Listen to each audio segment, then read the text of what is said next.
Right, guys, another really common sports injury that's happening at the moment is the hip flexor issue and the lower back tightness all the time.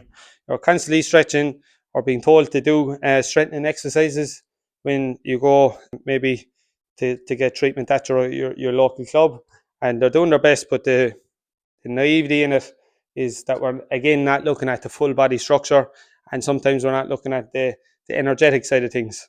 When we look at the hip flexor, guys, straight away we need to look at first of all the pelvic tilt.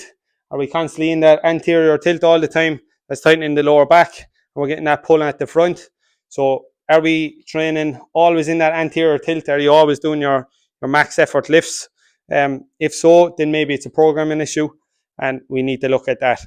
We can get that sorted with you. The key is that you do not have to completely change your program to the point where you take away your strength and power stuff and your speed and power stuff. You can still do all of that. It's the power of the coaching cues and how it's taught, and the execution of the exercise.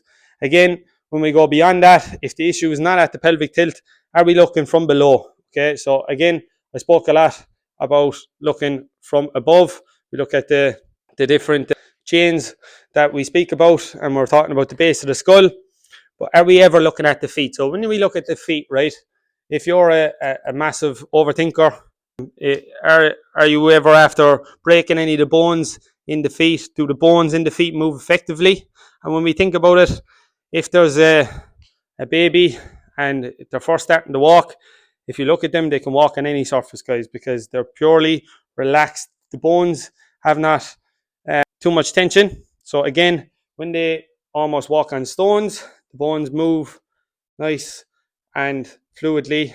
But when we get older and we start to think, we start to overthink, especially, and we start to create this tension in our mind and tension in the body.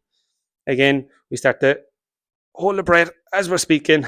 Or if you think about someone who's angry or really resentful, or if you're someone who has come from a family where there's a lot of arguing, and you hear upstairs someone walking and they're stamping the feet or they're coming up the stairs, these are all things that people have gone through.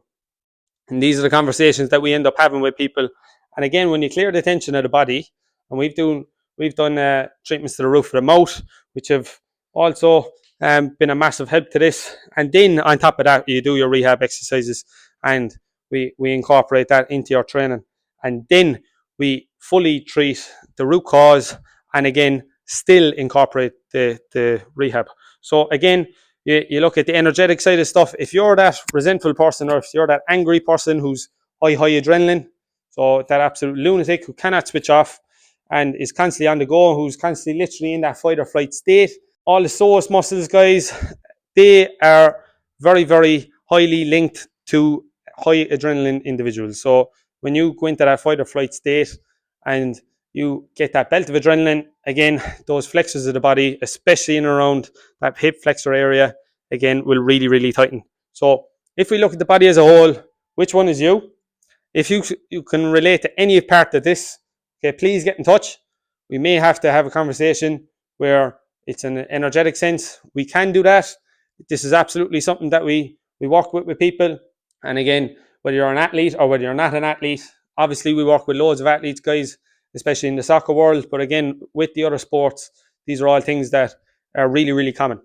And even from a day-to-day perspective, when you're going to the gym and it's affecting you and it's affecting your daily tasks, it's time to stop all of the silly rehab stuff that's getting you nowhere, and it's time to finally really get to the bottom of your issue. So again, the feet, the energetic side of stuff, and can you fully switch off when your set is finished in the gym? Can we fully switch off when we're going to bed? All of these things, are we constantly in that fight or flight state? And if so, get in touch and we'll sort you out.